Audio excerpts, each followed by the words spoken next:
Hello, Simon Rainier, Lynx Armatari out of Kamloops, British Columbia, and tonight we're going to talk about mead again.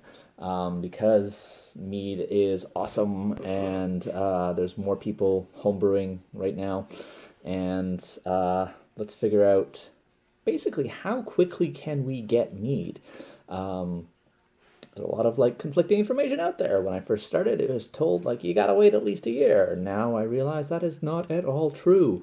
We're going to be making this evening a small mead, and we'll kind of get to see the process for that, for start to finish mostly. Um, First off, I have two bottles here, two carboys, and I have a bottle to kind of talk about different amounts of time. This one I made in February. This one I made in January, end of the month in both cases. Apparently, end of the month is when I do these things. So how do you know when you can drink your mead? When it tastes good, basically. And I'm going to be kind of sampling these and possibly bottling them a little later as well. Not on camera, probably, because that's kind of a tedious process. So first off, to taste it, I use my little baster. Get a little sample. Take a little sip. This is a black mead made with locally harvested black currants. No, I'm not telling you where my bush is. That's a secret. Do you like the hoity-toity wine tasting thing?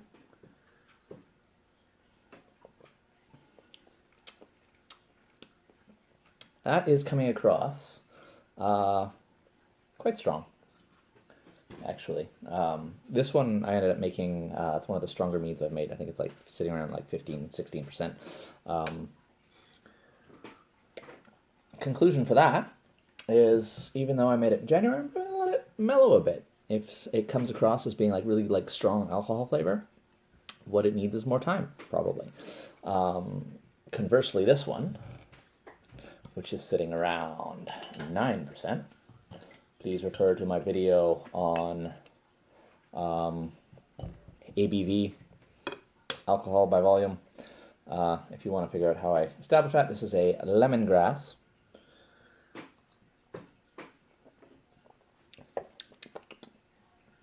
That one, despite being made a month later, is a lot mellower, a lot nicer. It is now end of April, so that is 2 months.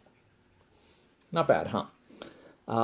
As a general rule, when I'm making sort of the wine-ish meads, what I go for is about 6 weeks in its initial container, so primary fermentation. Then I rack it, and then let it go usually another 6 weeks before I test it.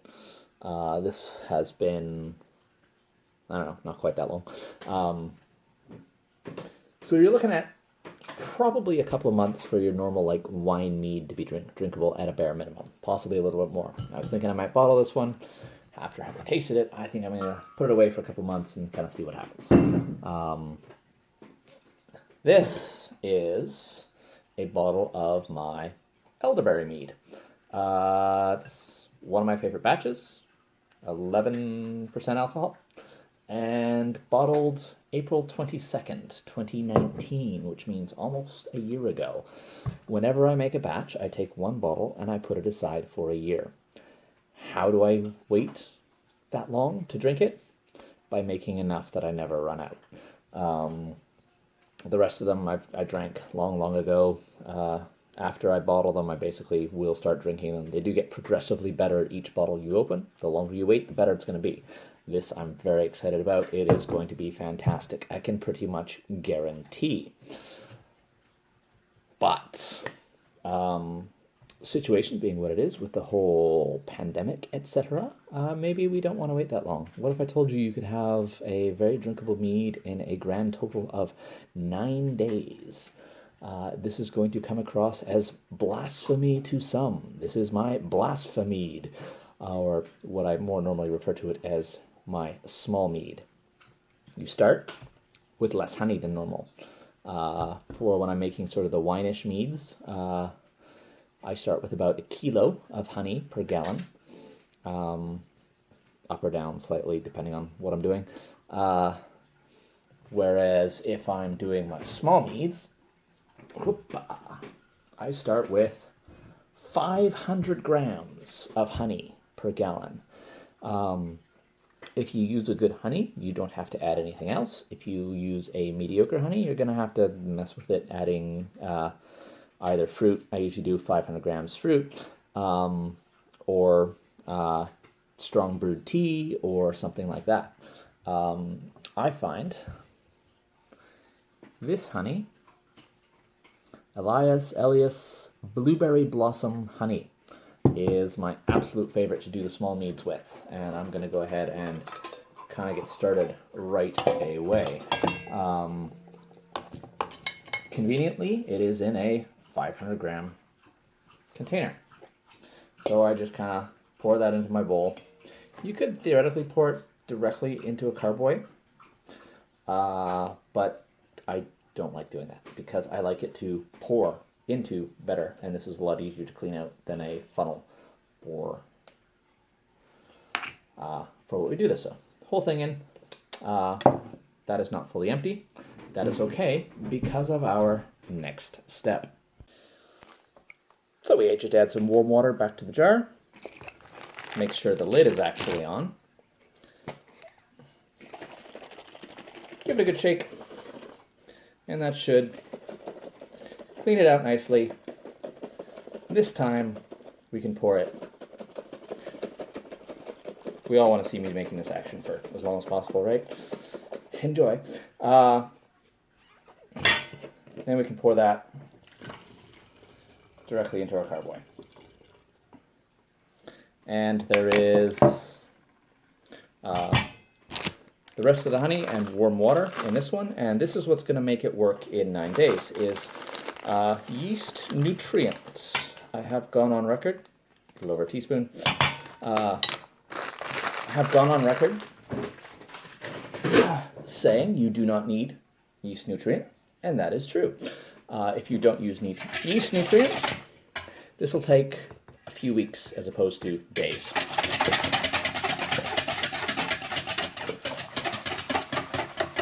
Give it a good whisk.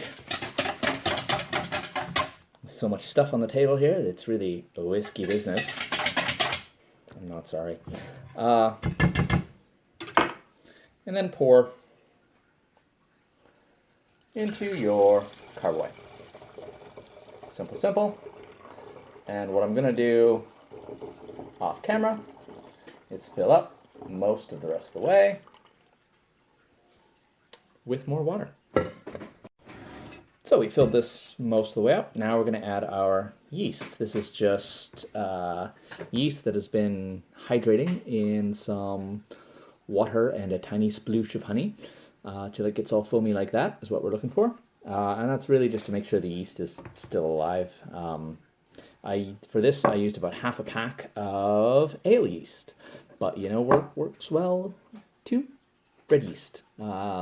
Active dry bread yeast works great. So just give that a little swirly, pour that in, and to make sure I get it all, use my bowl, splashing as much over the table as I possibly can, filling it up a little bit more, trying to get as much yeast out of there as possible. I don't need all of it because yeast will make its own colony and grow. Filling it up about yay much, leaving a little bit of room for it to inevitably explode. Adding, this is a really bad idea, I'm gonna make a mess. Adding water to my thing. I shouldn't have done that yet. Pretend that didn't happen. Could I edit it out? Absolutely. Am I going to? Absolutely not. Hold that for me. Give it a shake. Get everything all put together. Then what we're going to do is we're going to take a hydrometer reading. Not a necessary step, necessarily. It will allow you to make sure everything is working properly, make sure things are moving, if you can check the specific gravity. Again, I talked about that in a different video, but if you don't feel like doing it, 500 grams of honey almost universally wind me up around 5% alcohol. Give it a little spin. Coming in roughly, I'm going to say 1.04. Is it right on 04? Yeah, right on 04. 1.040. Which, according to the doodad, yeah, give us about 5% alcohol, assuming it goes dry. Alexa, stop.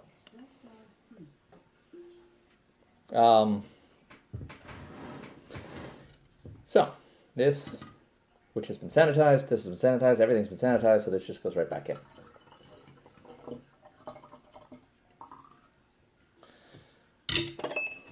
Next. Now is when we do this part.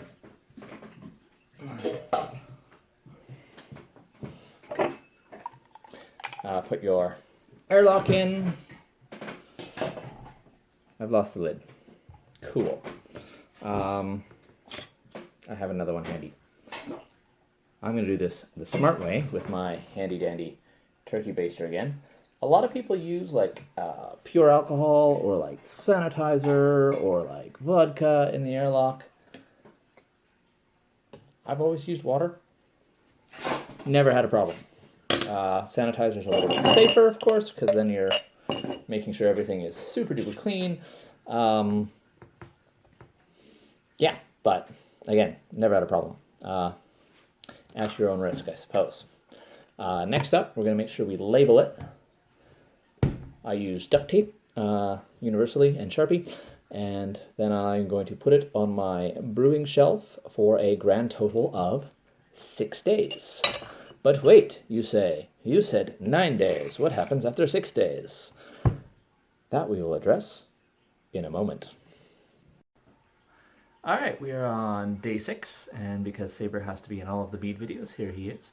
The important things we need for today, we need our kitty. We need our Mead. You'll notice it is kind of starting to clear out, and we have a nice sort of layer of what's called lees down at the bottom. This is important. If it goes completely clear, we'll need a couple extra little things, but that's not a big deal. We want it basically to the point where it's starting to clear. That's sort of that ideal cool place to be. We have 30 grams of, in this lighting, bizarrely luminescent white sugar. 30 grams of sugar, that's about 2 tablespoons. If you don't have a scale, get a scale. Scales are awesome. And we have a big pot, and we have our siphoning tube. Any large container that will fit 1 gallon of liquid will be fine. I use a stock pot because that's what I have. And then we need our bottles. Make sure your bottles are able to withstand carbonation. Otherwise, they will explode. I had that happen on kombucha once. In the middle of the night, I heard what sounded for almost like a gunshot coming from upstairs, and you know, being the husband, it's my job to go check out the weird noises, and so I just kind of thought to myself, all right, I guess this is how I die. I went upstairs and there was kombucha everywhere, which was a relief, I guess. So what I'm going to do is I'm going to set us up for siphoning. I'm going to put the mead itself way up high. I'm going to keep what we're siphoning it into down below. I'm going to just take the sugar, pour it in the pot. Step number 1 is to siphon off the liquid from the mead into the pot. Give it a good suck. You'll notice some of the leaks coming through on the initial part. I'm not too worried about that. The nature of this mead is it will be cloudy. It will have sediment in it. If you're going to be naturally carbonating, that is entirely unavoidable. And as mentioned before, it's still not clear, which generally, I don't know if this is actually true, but tends to mean that there's a whole bunch of yeast and so forth that is also going to still drop out of solution as we, as it continues to ferment that last little bit. I'm going to take a quick reading of the with the hydrometer, specific gravity reading. While we do this, I'm going to take a big gamble, leave this doing its thing, and zip zip. Go grab that. Just kind of take the hose out of the bottom, put it into the thing. Yeah. Fill that up. If you need to know how to use one of these, I may or may not have a video on it. Additionally, if you don't feel like using one of these, I support you in that. They're not 100% necessary. They do make it a little... I like to know how much alcohol exactly is in my brews. That's just me. If you don't, then you don't really need it. And they do kind of help if your mead or otherwise brew stops fermenting. It'll let you know, basically. What I'm looking for is close to 1.000, which I am, yeah, pretty much spot on our little reading here. So yeah, that's exactly what I'm looking for. It's gone to pretty much completely dry. I like all my meads dry. If you like them sweet, that's fine. The process is basically the same. We just add a little more honey in afterwards, and then make sure we get it in the fridge in a good amount of time so the yeast kind of slows down to stop it where we want it to do it, so it doesn't build up too much pressure and explode the bottles regardless of whether or not they are rated for carbonation. The bottles I have are good for carbonation. Incidentally, if you are super worried about your bottles and you're not sure, you know what works really well for this one? Plastic pop bottles. You can also tell when they're fully carbonated because when you give them a squeeze, they'll be like rock solid as opposed to like squishy. Tube done. Next step, we take our comically oversized whisk and whisk out our pop. I basically whisk it a whole bunch until I feel like stopping. There's probably a specific way of how to do this, but I'm not super worried about it. What the whisking process is going to do is both going to incorporate this new sugar, which is what is going to give the yeast something to feed off of to create the carbon dioxide, which creates carbonation. And also, if there are any off flavors involved in the with the alcohol production process, which can happen, tastes a little funky, it'll help degas that. I'm not going to subject you to watching me sit here and whisk again. You've seen enough of that. But, see you in a second. Apologies for the weird framing on this one.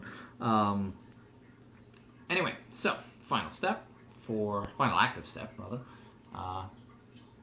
Put our tube in the pot above, give it a little suck, and start pouring it into the bottles. Yeah, and that's basically the process. I'm going to fill up these bottles. Again, if you're not sure about the carbonation, plastic juice bottles are great. It's not or pop bottles rather.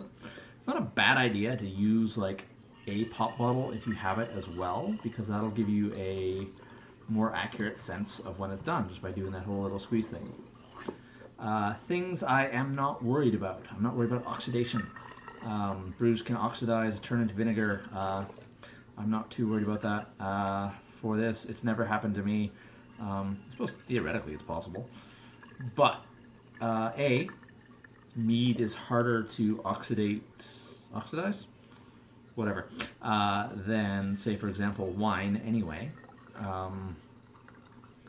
And B, these are going to be sealed relatively quickly, so it's not too big of an issue.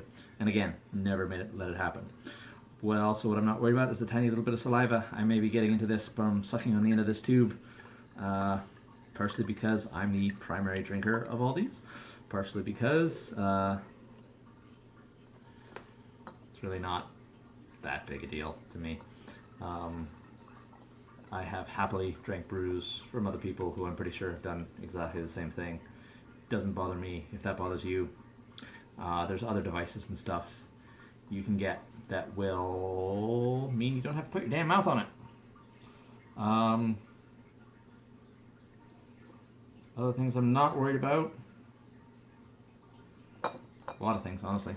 Once everything is in the bottles, just getting the last little bit out of this tube. Leave it on the counter for me. It's usually about 3 days, which brings the grand total up to 9 days. Then it will have gone clear, more or less. And yeah, it'll be super fizzy, ready to drink. Always drink it cold. I've never had it warm. It's a nice, light, refreshing drink. This particular one, which was just honey, water, yeast, 3 ingredients, and nutrient, so 4 ingredients, came in at 5.3%, in case you were wondering. That's not going to be exact because we did add a little extra sugar in it, and some of that's going to ferment out, but it's a pretty good sort of baseline, 5 and a bit percent, 5.5, which is a nice sort of light, refreshing summer evening drink. I find having a glass of this while cooking is one of my favorite things to do. So with that, we'll see you in 3 days. And 3 days later, this is what we have. Beautiful, nice, clear, amber color. You can see through it quite clearly. That's how we know it's done. There is this layer of sediment on the bottom, and that's kind of unavoidable when you're doing something that's naturally carbonated like this, because the yeast action is making the carbonation. It's going to create the sediment in the bottom, and that's just the way things are. Incidentally, this bottle shape is designed for that. Like, you pour out and you trap the sediment here and pour almost all of the liquids out. So that's what it's for. I don't know if you can hear that nice little pop. You can see, kind of see some of the bubbles coming up. I popped this one earlier, so it's not going to be quite as spectacular, but that is what we're after. So you can see, like, interestingly, I'm distracted by all the pretty bubbles. A friend of mine, actually, when they said they first heard about mead, they thought of mead as being something like a beer, and then just sort of discovered it was more like a wine. It's more like a beer. I call this honey cider, honestly. Like, that's kind of what it is to me.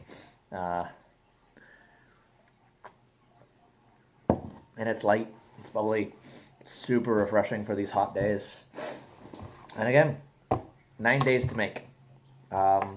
Maybe if I aged it longer, it would be even better, but I don't know that I ever will, because this is pretty spectacular all on its own.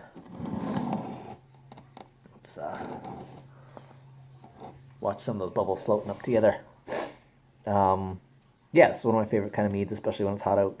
And again, super simple to make. This specific version, 500 grams of honey, water to a gallon, yeast. Yeah, I used ale yeast on this one, was it? Bread yeast works just as well. I've done it with bread yeast many times. And then a teaspoon of yeast nutrients to get it going faster. And that's all you need. And a little tiny bit of patience.